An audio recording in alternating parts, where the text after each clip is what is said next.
At dahil feeling vlogger ang gising ko today, at sobrang init na rin ang panahon, ay puntahan na rin natin ulit ang nagbabalik na pinakamasarap at pinakamurang halo-halo dito sa General Trias.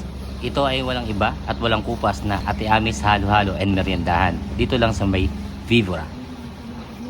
Homemade lahat ang mga sangkap na nilalagay nila, kaya masasabi nating quality at masarap. Sa halagang 50 pesos for 16 ounce, sulit na yan. Meron nga din pala silang 22 ounce for 80 pesos at ang kanilang sagot gulaman sa halagang 20 pesos. Tingnan nyo naman yan, lagpas sa kalahati ng baso ang sangkap at ang laman.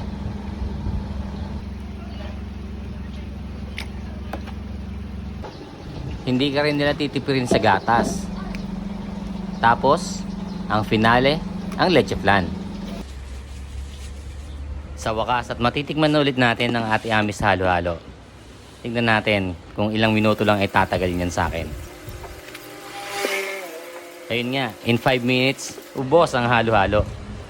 Dayuin niyo na si Ate Ami. O nga pala, open sila ng 10 AM hanggang maubos ang mga paninda.